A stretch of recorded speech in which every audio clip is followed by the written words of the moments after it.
Selamat malam, Sobat Hati yang Gembira. Malam hari ini adalah malam perdana.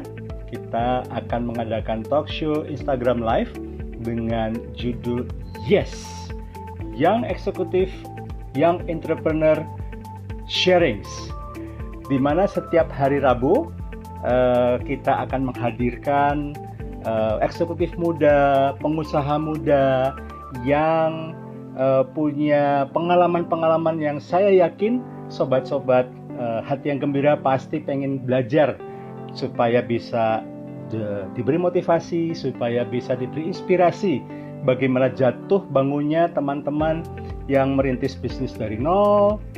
Ada juga yang meneruskan usaha, tapi mungkin banyak orang berpikir gini, paling gampang terusin usaha ya, enak ya, udah usahanya udah bagus, terus tinggal ditambahin aja gitu.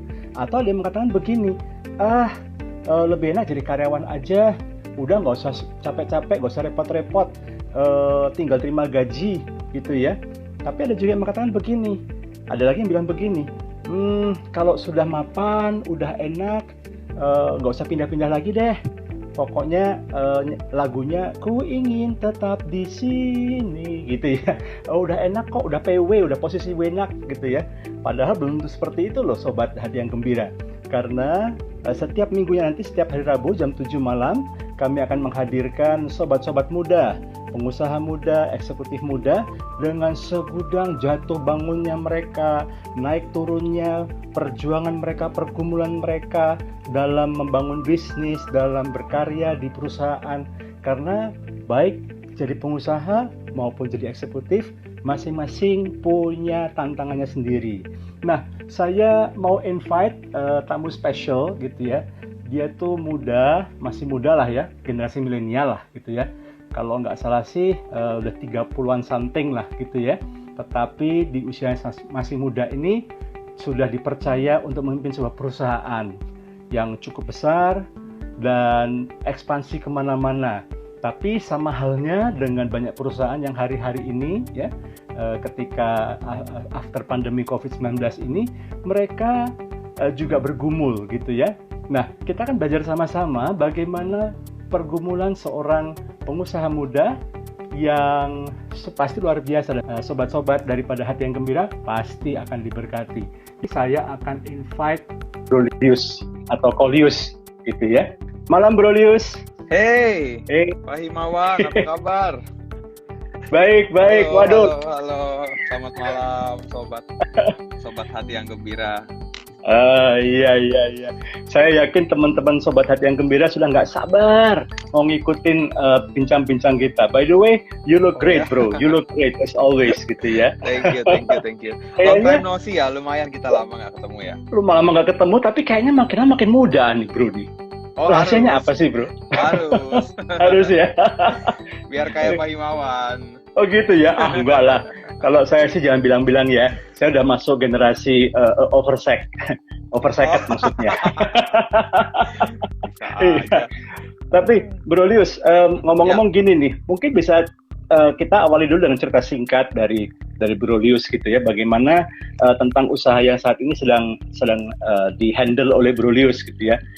Bagaimana mendapatkannya dan kemudian apa yang menjadi passion atau apa yang membuat Bro Lius mau ambil challenge-nya untuk take over usaha saat ini. Mungkin silahkan Bro Lius. Oke, selamat malam sekali lagi. Terima kasih untuk Pak Him dan selamat malam sobat hati yang gembira. Jadi saya mau cerita sedikit apa yang sedang saya kerjakan saat ini. Jadi saat ini saya dipercayakan untuk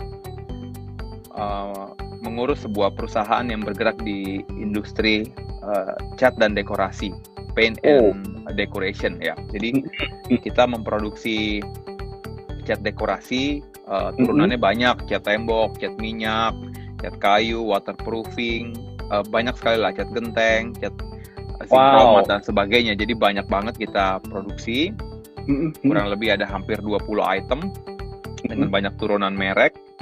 Nah, lalu kita sebar hasil produksi kita ini ke toko-toko bangunan. Jadi, dan itu direct selling, kita tidak melalui agen. Nggak lewat agent, tapi langsung direct selling ke toko-toko ya.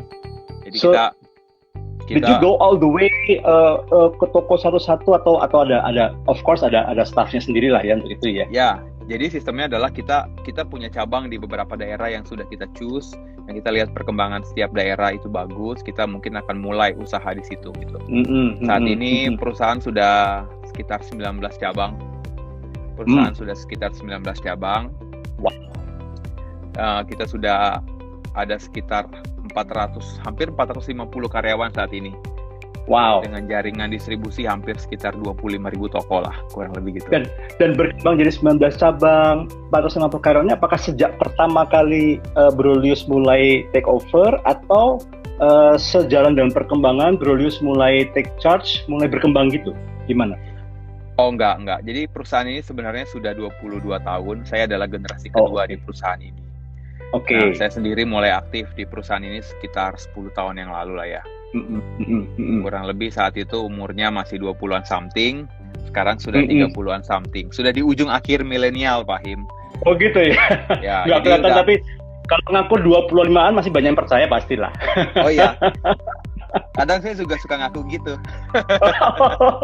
Oke, silakan Brolius. Ya, jadi kurang lebih seperti itu. Jadi kita supply ke toko bangunan. Kalau bisa dikategorikan mungkin bisnisnya adalah B2B ya. Kita B2B. Okay. Jadi supply ke toko bangunan, nanti toko bangunan itu yang menjual produk-produk kita di toko mereka.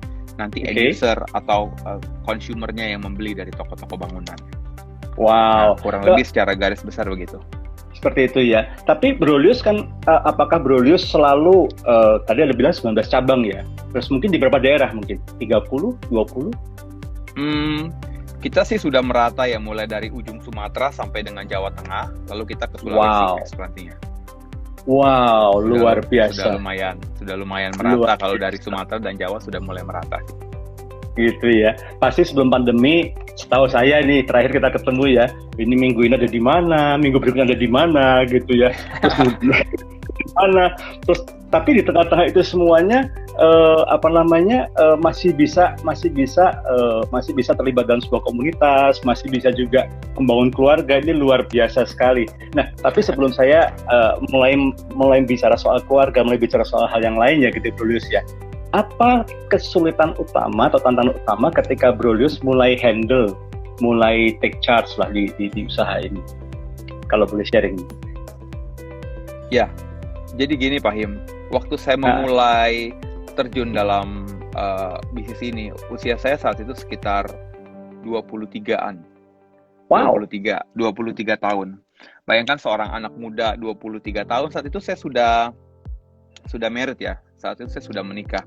Okay. Umur 23 tahun, masuk ke dalam perusahaan ini dan dipercayakan untuk mulai mengurus gitulah ya.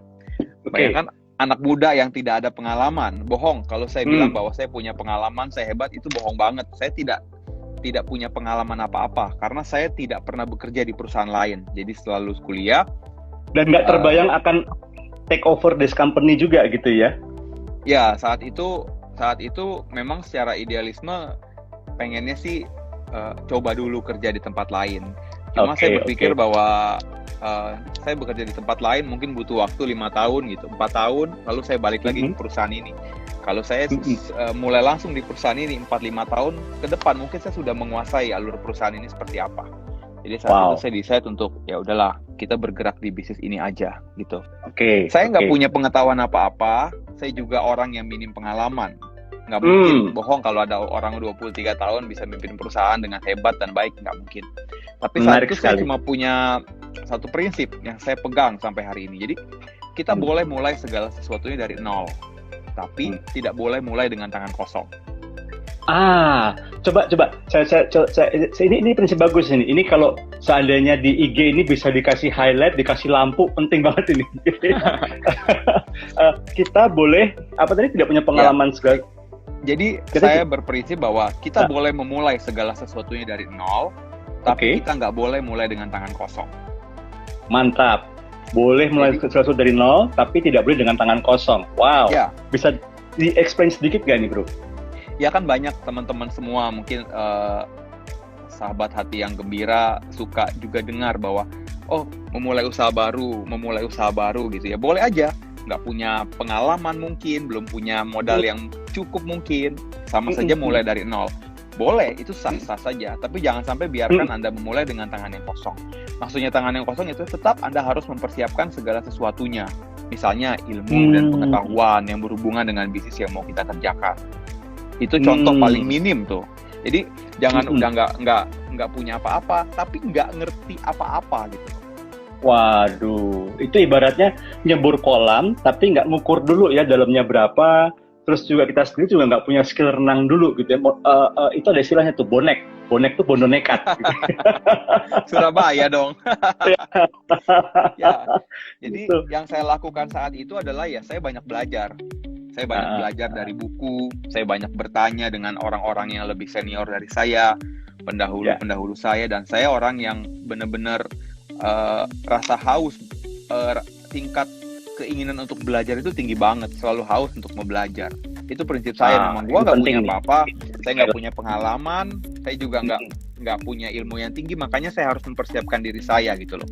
Nggak boleh dengan tangan kosong. Oke. Jadi istilahnya gini, jadi sebelum masuk sesuatu, misalnya mungkin di antara sobat hati yang gembira ini pengen, aku coba bisnis kafe mungkin ikut-ikutan ya, semua sudah kafe. Tapi bukan berarti kita nggak belajar dulu tentang dunia kopi misalnya, atau misalnya belajar dulu tentang dunia pastry misalnya gitu ya. Atau ketika misalnya mau bisnis online ya jangan kemudian buka toko di Tokped misalnya, atau langsung pasang di IG gitu ya. Habis itu terus ngapain? Nggak tahu modal transaksinya gimana, ini gimana. Yang ada seringkali masih bisa ditipu-tipu orang terus ya, Bro Lius ya. Of course. Oke. Nah, once you take over gitu ya, begitu masuk gitu ya, pastikan gitu. Ya ini dari pengalaman saya pribadi maupun juga dari mungkin beberapa teman-teman juga gitu ya yang meneruskan.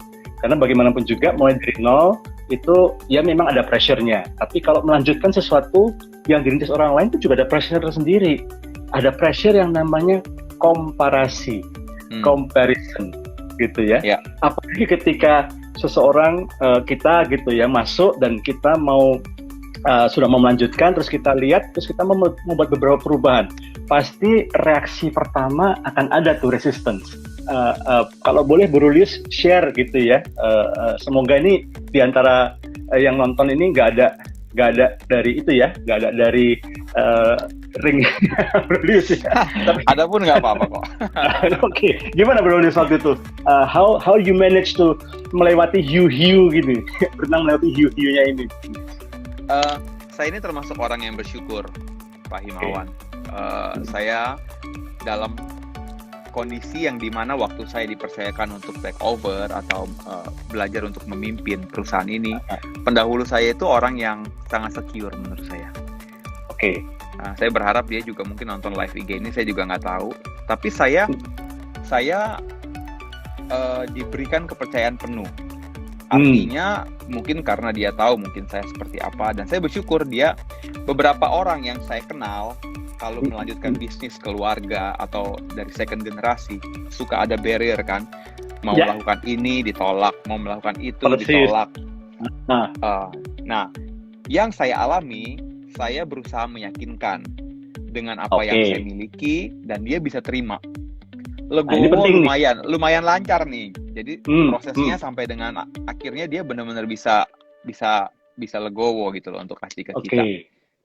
Oke. Barriernya nggak terlalu kental. Kalau dari pendahulu ya. Ya. Tapi kalau pasti kan pemimpin sebelumnya pasti juga punya sejumlah orang-orang setia di sekelilingnya, gitu ya.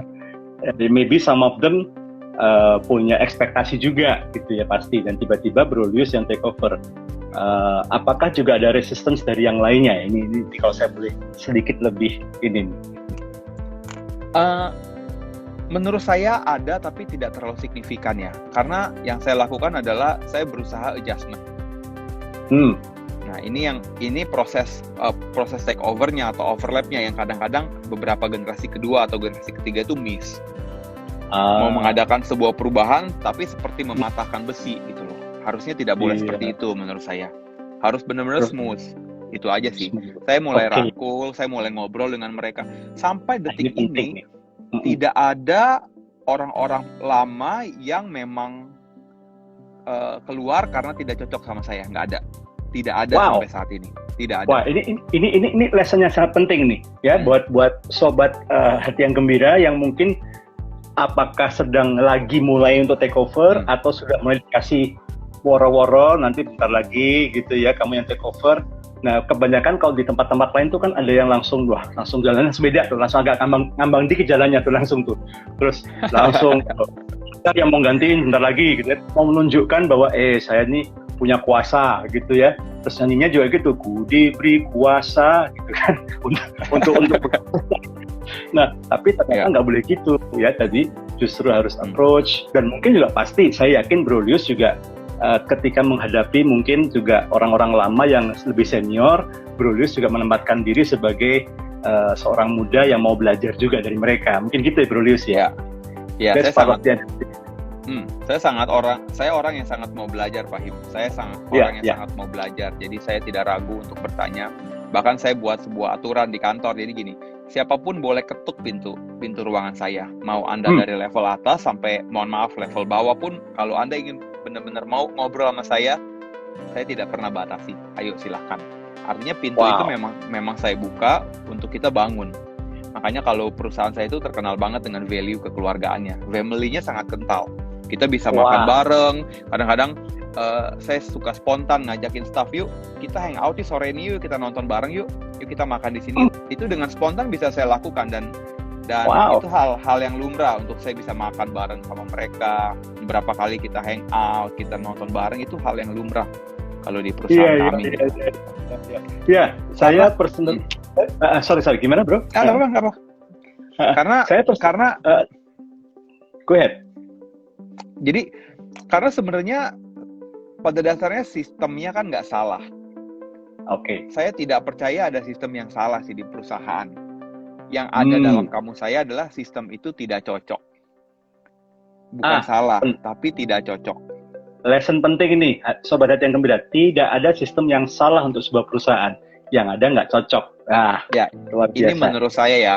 Oke. Ini menurut pendapat saya. Jadi kalau ada satu sistem yang diterapkan dalam satu perusahaan akhirnya tidak berjalan, mungkin itu tidak cocok. Sistem itu mungkin tidak salah, karena mungkin diterapkan di perusahaan yang lain atau di organisasi lain itu jalan. Oke. Nah, yang saya adjustment adalah itunya. Gitu. Karena sudah berjalan sekian tahun, nggak mungkin sistem ini salah. Kalau sistem ini salah, tidak mungkin perusahaan ini bisa berjalan sekian 11 tahun sampai saat itu, misalnya waktu saya mulai masuk, toh berkembang gitu loh. Nggak ada mungkin ada yang salah. Pasti ini sistem yang baik. Hanya saja mungkin harus di-adjust dengan kondisi saat ini supaya lebih relevan dan cocok. Itu aja sih yang saya lakukan. Adjustment menjadi lebih relevan. Ini kata kunci yang menarik sekali. Karena di banyak perusahaan yang lain gitu ya, proses transisi, proses pengambil alihan oleh generasi kedua, generasi ketiga ini salah satu penyebabnya karena nggak mulus. Karena yang mendapat kepercayaan yang baru ini kemudian seolah-olah ingin menunjukkan bahwa dia itu nggak mau disamain sama sebelumnya dan kemudian mau ganti semuanya gitu ya, semuanya gitu ya, karena merasa bahwa takutnya kalau terusin yang sebelumnya nanti orang mencibir, ya lu nggak punya konsep, lu terusin aja, terang aja sekarang jalan gitu ya. Nah tapi justru itu kita ada satu yang kelewatan, yaitu proses transisinya itu ya. Transisi sama dengan saat ini kita juga di negara kita secara keseluruhan lagi transisi dari tadinya PSBB menjadi new normal, masa transisi ini membiasakan kebiasaan baru. Wah menarik sekali ini. Nah boleh kasih cerita sedikit nggak? Mungkin 1 atau 2. Mungkin kalau semua jadi buka rahasia dapur nih gitu ya. Mungkin 1 atau 2 inovasi yang Bro Lius lakukan begitu Bro Lius mulai take charge. Ya. Inovasinya ada yang benar-benar kita lakukan secara ekstrim perubahan, ada yang benar-benar kita lakukan secara bertahap karena sistem yang lama memang sudah bagus menurut saya. Contohnya karena jaringan retail kita kan sudah lumayan banyak, cabang kita kan juga sudah lumayan banyak. Ya akhirnya sebagai contoh teknis kita mulai integrasi sistem secara online dari cabang ke cabang. Kalau dulu mungkin belum, masih pakai manual. Sekarang kita sudah pakai integrasi sistem, lalu kita sudah pakai cloud system, sehingga jika di cabang A mencetak surat jalan contohnya atau invoice, di pusat sudah langsung terdeteksi semuanya. Jadi hal-hal seperti itulah yang mulai kita adjustment. Itu hanya salah satu contoh teknisnya. Kalau di produksi juga ada yang kita adjustment, lalu di distribusi juga ada yang kita adjustment. Ada beberapa lah perubahan-perubahan. Yang jelas seiring berjalannya waktu akan selalu muncul hal yang baru. Itu yang harus kita adaptasi. Oke. Dan sudah pasti harus membaca situasi pasar juga mungkin ya. Gitu. Kalau memang ada diversifikasi produk misalnya, atau ada mungkin varian-varian baru untuk menjawab kebutuhan pasar, sudah pasti akan dilakukan, gitu ya. Ya. Penting untuk kita menjadi perusahaan yang orientasinya adalah menjawab kebutuhan pasar. Of course, right. Exactly. Mantap. Saya gini-gini lumayan tahu juga ya. Iya, waduh, jago nih Pak Him. Bisa jadi konsultan nih. Nah, Bro Lius kan, kita sama-sama tahu lah, Bro Lius kalau ngaku umur 25 pasti masih percaya lah gitu ya. Apalagi tadi Bro Lius cerita ya, dari usia 23 tahun mulai terjun take over this company, sambil di saat yang bersamaan sambil mulai mengambil satu tanggung jawab besar, mengembangkannya, saat bersamaan juga mulai mengembangkan keluarga juga gitu ya. Sekarang ini kalau nggak salah putranya ada 3 ya Bro ya? Ya, betul. Oke. Oh, by the way, ladies, sobat hati yang gembira, kalau Anda melihat Bro Lius ini, maaf, sudah ada istrinya ya. Waduh, ketahuan deh. Sobat hati yang gembira, tapi mungkin ada berharap begini, siapa tahu punya adik yang lebih mudaan lagi, atau punya keponakan gitu. Anyway, ada sih, ada. Okay. Ada ya. Oke, Bro. Sambil mengembangkan perusahaan, sambil membangun keluarga. Oh, this is two big thing. Yeah. This is two big thing. Ini 2 hal yang sama-sama besarnya dan sama-sama pentingnya, gitu ya. Yeah. Sudah pasti nggak gampang ini, atau bagaimana bisa balancing 2 dulu deh, gitu ya. 2 dulu. Satu perusahaan yang harus dikembangkan dan satu lagi adalah keluarga. How you manage to balance these two? Oke, keluarga dan pekerjaan mana yang lebih penting? Menurut saya pribadi, keduanya penting. Tinggal bagaimana kita membalance-nya aja, menyeimbangkan. Oke. Jadi, saya bergerak pada satu hal yang menurut saya penting dalam perusahaan. Jadi saya menempatkan diri saya sebagai CEO atau saya masuk ke dalam C-level.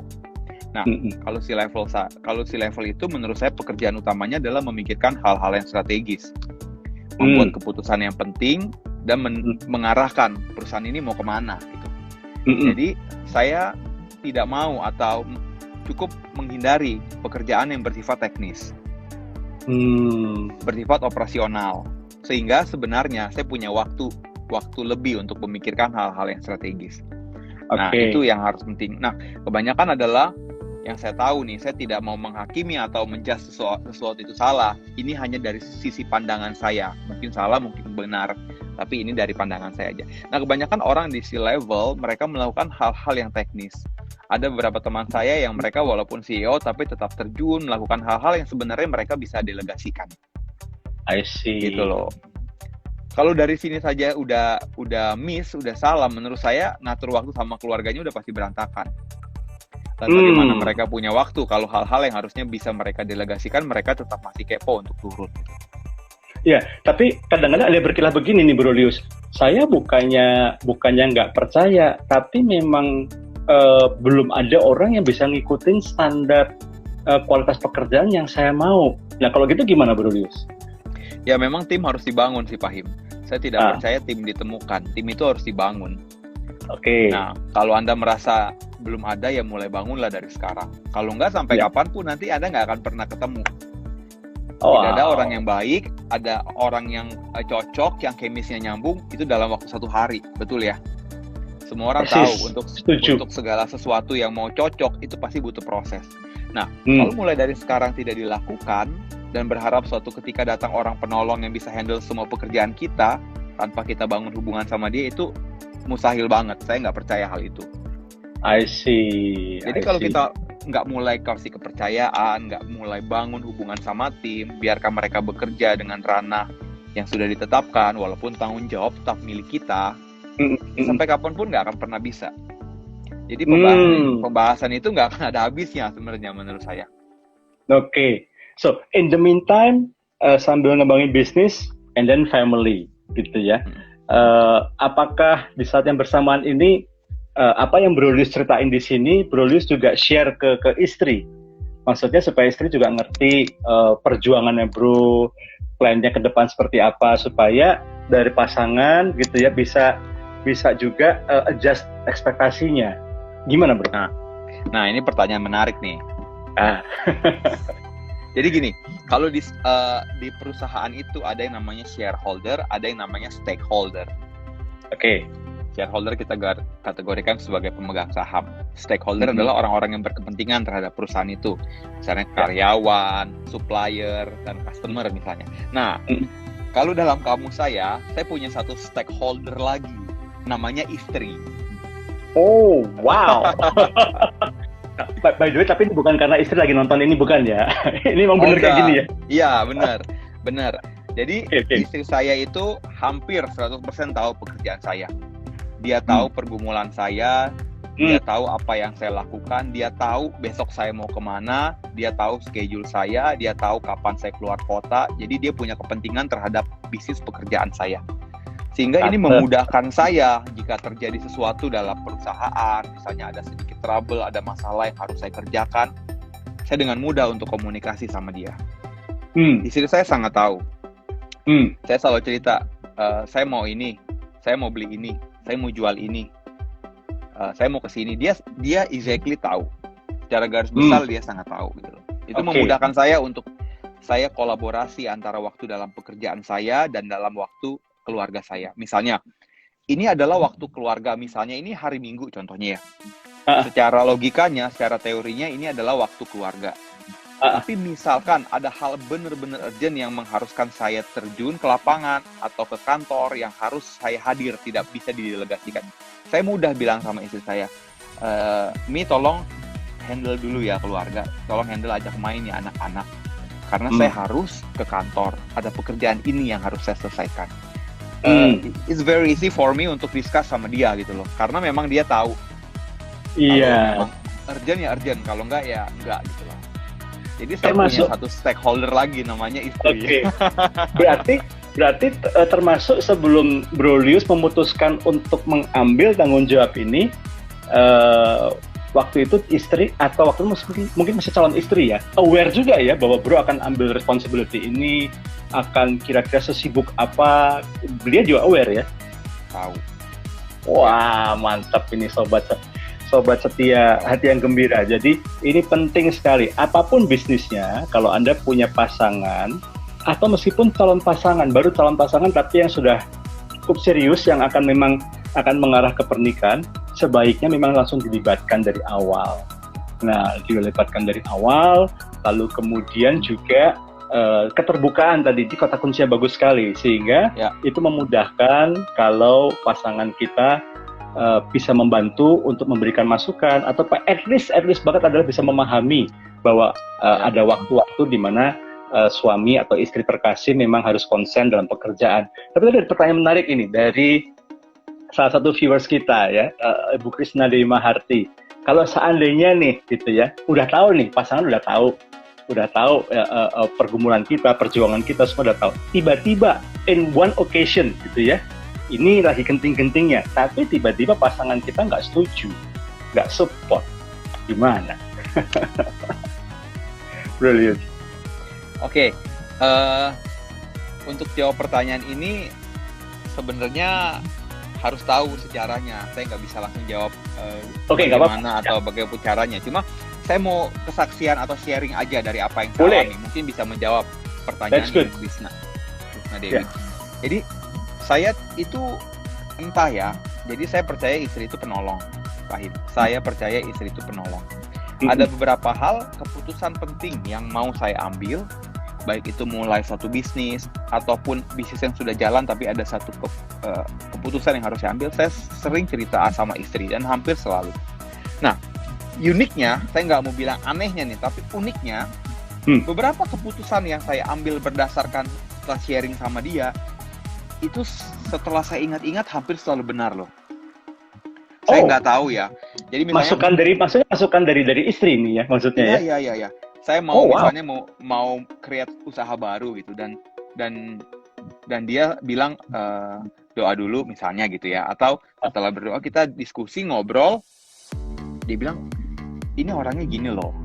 Menurut saya dari lihat dari cara bicaranya, dari tujuannya ini kayaknya nggak cocok misalnya gitulah. Ini contoh aja ya. Omongannya mungkin nggak seperti itu, cuma secara garis besar. Nah, beberapa kali saya mengalami dan itu memang terjadi dan nggak cocok ternyata. Saya memaksakan, ternyata benar orangnya nggak baik, keputusan yang ambil kadang-kadang saya salah dan sebagainya. Itu contoh aja. Jadi memang kesepakatan antara suami dan istri itu penting, walaupun pada akhirnya yang mengambil keputusan tetap sang suami. Wah, the word ini penting banget. Jadi guys gitu ya, sobat hati yang gembira, ini penting banget buat kalian ya. Pasangan itu perlu dilibatkan. Hasil diskusi, mungkin Anda nggak setuju dengan pasangan, tapi belajar untuk mendengarkan pendapat dia. Dan kemudian ketika diimplementasikan, kalau hasilnya bagus, rayakan bersama, mungkin gitu Bro Lius ya. Tapi kalau seandainya ternyata memang meleset, ya sudah, dinikmati, enjoy. Tapi ini penting sekali, bahwa bagaimanapun juga kesepakatan, kesehatian dalam keluarga itu akan membawa dampak juga di dalam bisnis. Itu yang saya simpulkan dari jawabannya Bro Lius, luar biasa nih. Nah, ini sekarang agak jurus lagi karena waktu kita nggak banyak ini Bro Lius gitu ya. Waktu pandemi COVID-19 melanda, gitu ya, semua bisnis itu mengalami disrupsi. Ada yang langsung di minggu pertama COVID meledak kasusnya, langsung kena masalah, langsung kena dampaknya. Tapi ada juga seperti beberapa teman saya itu karena memang sifat bisnisnya itu membuat selama Maret, April, Mei nggak seberapa kerasa. Tapi mungkin baru pertengahan Mei baru mulai kerasa. Ketika perusahaan-perusahaan sudah makin nyungsep, dia justru mulai declining gitu ya. Nah, saya yakin juga Bro Lius sedikit banyak perusahaan yang Bro Lius pimpin juga pasti kena dampaknya juga gitu ya. Apa dampak terbesar yang dialami oleh usahanya Bro Lius ini berkaitan COVID-19 ini? Mungkin satu atau dua yang paling kerasa gitu, Bro Lius. Oke, sekali lagi jawaban saya mungkin belum tentu cocok atau pas untuk orang lain ya, karena ini berdasarkan sudut pandang saya terhadap bisnis yang saya alami. Oke. Sebenarnya dampak itu terasa buat saya hanya di awal sih. Sekitar bulan April lah ya, bulan April awal. Saat itu sudah diberitakan untuk PSBB. Bulan April sampai dengan bulan Mei sebelum Lebaran. Itu dari secara revenue memang turun. Tapi saya harus akui nggak sampai turunnya nggak sampai terjun payung atau sampai loss sama sekali, nggak. Itu yang saya alami. Tapi kendalanya mungkin karena kaget. Karena siapapun orang di dunia ini saya rasa nggak akan pernah ada yang ngalamin hal seperti ini gitu loh. COVID-19. Mungkin ada, dulu kan ada flu Singapura tuh di awal tahun 1900-an. Saya tidak tahu apakah ada orang di dunia yang pernah ngalamin flu Singapura terus sekarang dia ngalamin lagi COVID. Saya nggak tahu dah. Usianya mungkin udah 100 lebih gitu. Tapi most of us, saya rasa nggak ada yang pernah ngalamin hal ini. Jadi kita termasuk kaget. Tiba-tiba mengenal kata lockdown, tiba-tiba mengenal kata PSBB. Imbasnya sih di situ. Tapi entah apa juga yang menyebabkan, saya tidak mengerti. Kalau mulai dari bulan Juli ini ya sudah mulai stabil lagi sih. Oh wow. Apakah Bro Lius mengambil langkah-langkah yang cukup ekstrim untuk overcome it atau gimana? Sejak dari awal COVID, kita sama sekali tidak ada work from home. Tidak juga membuat shift-shiftan. Hari ini si A masuk, besok si A libur, si B yang masuk tidak sama sekali. Nah, yang kita lakukan adalah mengikuti saja protokol pemerintah. Karena jangan sampai, karena begini, saya membaca buku beberapa kumpulan dari krisis dari tahun lalu, dari tahun-tahun dulu maksudnya sampai sekarang, apa yang dialami oleh orang-orang. Jika memang memungkinkan sebuah bisnis itu bisa berjalan, jangan sampai stop. Apapun harus dilakukan supaya tetap running. Keren. Gitu. Jadi jangan sampai stop, tapi saat dia berjalan ikuti protokol pemerintah. Kita kan nggak lockdown kan, kita sama sekali nggak dilarang untuk berbisnis atau bekerja, tapi hanya disuruh PSBB, pembatasan sosial. Jadi saya atur semua tim di lapangan, saya kasih masker, saya kasih hand sanitizer, setiap hari saya belikan Vitamin, saya belikan UC, dan mereka harus minum itu, semua staf dan karyawan. Jadi kita perlengkapi. Nah, jadi yang kita lakukan sih itu sih.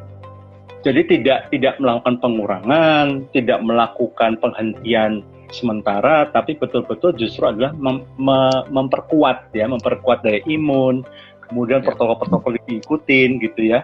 Dan saya melihatnya menarik sekali ini gitu ya, menarik sekali bahwa Brolius sebelum mengambil keputusan selalu bertanya bisa bertanya kepada buku ya, belajar dari pengalaman sebelumnya. Lalu kemudian mungkin juga dengan relasi yang luas juga pasti juga ngobrol-ngobrol juga sana sini, mungkin Brolius juga lakukan seperti itu gitu ya, sehingga dari situ Brolius baru ambil keputusan. Ini sobat hati yang gembira, ini bagus sekali. Jadi memang kalaupun Anda memulai bisnis apapun, ya ini prinsip yang menurut saya mendasar sekali. Apapun bisnisnya, mau bisnis online, bisnis manufaktur, bisnis apapun. Nomor satu, jangan ambil keputusan buru-buru ya. Ambil pelajaran yang bagus sekali dari Brolius malam hari ini. Pelajari dulu gitu ya, pelajari dulu, lihat dari situasi dulu, kemudian belajar dari histori, sejarah sebelum-sebelumnya gitu ya. Kemudian juga jangan sungkan untuk cari tahu dari relasi dari yang lain, baru kemudian kita ambil keputusan. Dan tadi saya suka satu statementnya Brolius, yang Brolius juga kutip dari dari pelajaran ya, bahwa kalau memang tidak harus untuk berhenti, lanjutkan. Jangan membuat sebuah perubahan yang emosional, jangan membuat sebuah keputusan yang radikal tanpa pertimbangan yang matang. Kalau memang masih bisa bertahan, bertahanlah gitu ya, tanpa harus melakukan perubahan-perubahan yang didasarkan karena ketakutan. Nah, one last question. Apa yang kiat-kiat yang Brolius lakukan untuk bisa minimal bertahan di masa sulit ini, atau bahkan mungkin bisa membaik prosesnya? Ada selain tadi gitu ya, tetap jalan terus protokol, tapi ada kiat-kiat yang mungkin sebelum pandemi belum dilakukan. Ada nggak, Brolius? Jadi gini, kalau yang di perusahaan saya lakukan adalah gara-gara COVID ini kita mulai start nih untuk berjualan online di beberapa platform digital. Itu yang perusahaan saya lakukan. Karena ini memang tidak mudah, karena setiap bisnis itu belum tentu mudah dijual secara online. Belum tentu mudah.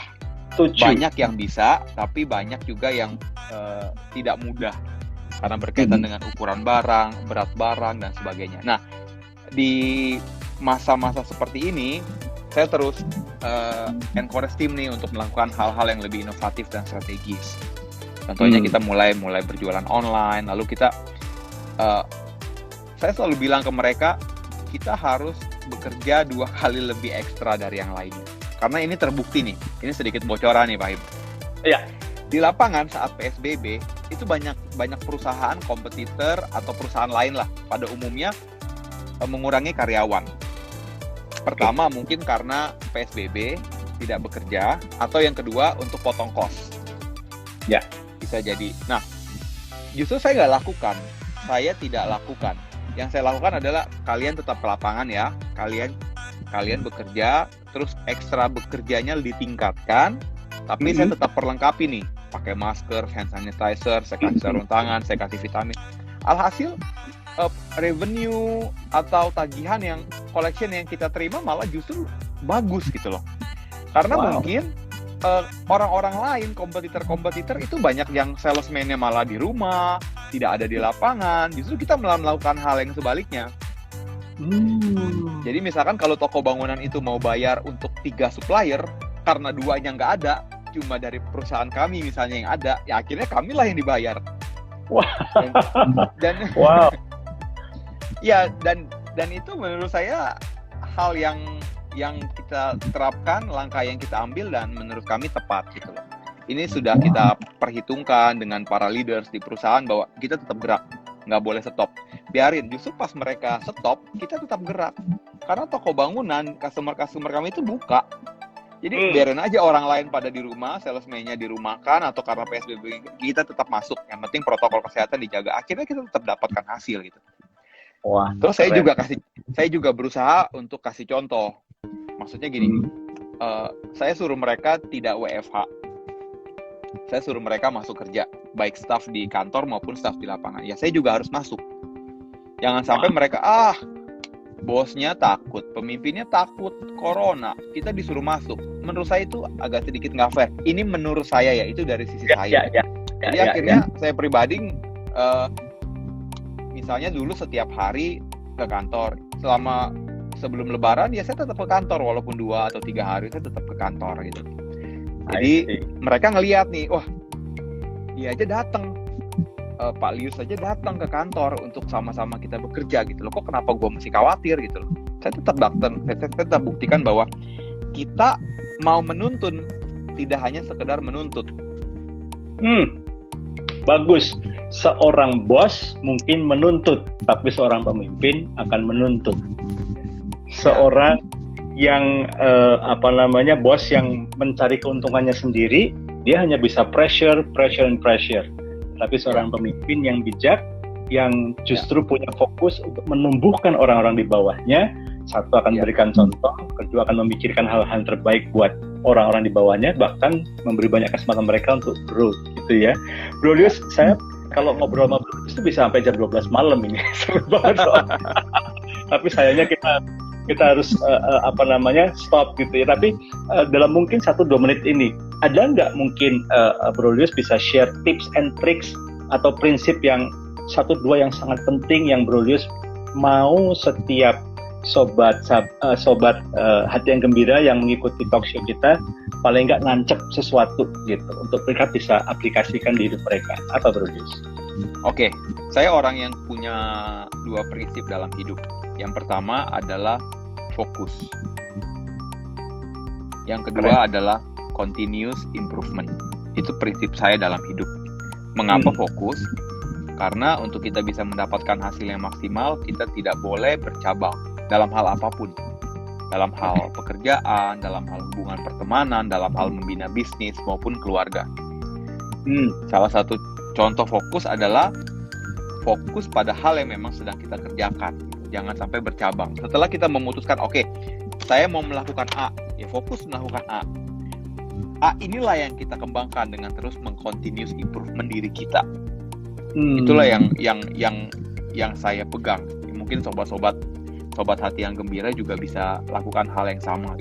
Karena saya pernah tulis di sosial media, kegagalan orang rajin itu salah satunya adalah nggak fokus.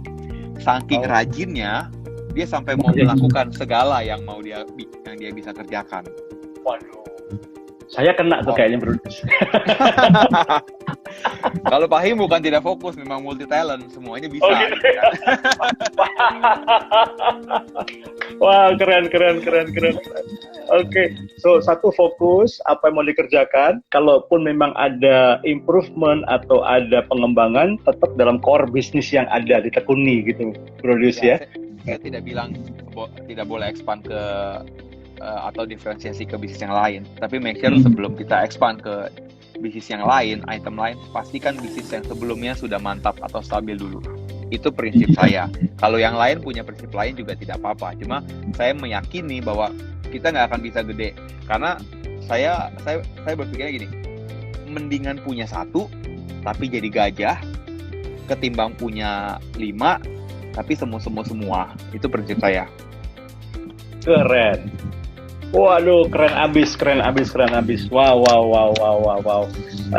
Dan sudah pasti ya, di atas dari segala-galanya, karena saya tahu Bro Lius juga orang yang sangat takut akan Tuhan. Sudah pastilah gitu ya, Bro Lius juga seorang yang selalu melibatkan Tuhan in every decision. Pasti. Bukan cuma pasangan kita, tapi juga Tuhan. Dan justru di saat-saat seperti ini sudah pasti kita butuh kekuatan dan kita juga butuh hikmat dari Dia. Bro Lius, thank you so much gitu ya. Saya yakin setiap sobat Hati yang Gembira yang mengikuti talk show kita maupun nanti yang akan nonton di IGTV gitu ya. By the way, sobat Hati yang Gembira, bagi Anda mungkin yang mungkin aduh saya telat ikutnya atau mungkin lagi ikut awal-awal terus kemudian ada keperluan ke tempat lain gitu ya, jangan takut. Sebentar lagi kita akan upload talk show pada malam hari ini di IGTV dan juga nanti di channel YouTube gitu ya, supaya setiap sobat Hati yang Gembira bisa menikmati, bahkan mungkin juga bisa mendengarkan lagi dan bisa belajar banyak. Bro Lius, semoga nggak kapok gitu ya. Saya bisa pastikan bahwa ini bukan talk show kita yang pertama dan terakhir. Siap. Saya akan kontak lagi supaya Bro bisa share juga hal-hal. Karena kalau mau ngobrol dari seorang Bro Lius ini bener-bener deh, kita bisa selesai talk show jam 12 malam gitu ya. Siap. Thank you. Ya Bro Lius ya. Thank you ya Pak. Salam buat istri, buat anak-anak semuanya yang saya yakin udah gede-gede semuanya gitu ya. My gosh, dan terus terang saya rada ngiri juga gitu ya. Saya yakin Bro Lius lebih sering makan sama karyawan daripada sama saya. Nah, nanti kita atur ya. Atur ya. Oke. Thank you. Oke. Thank you Sobat Hati yang Gembira. Sampai ketemu. Thank you Pak Him. Bye. Terima kasih semua Bro Lius. God bless. Bye bye.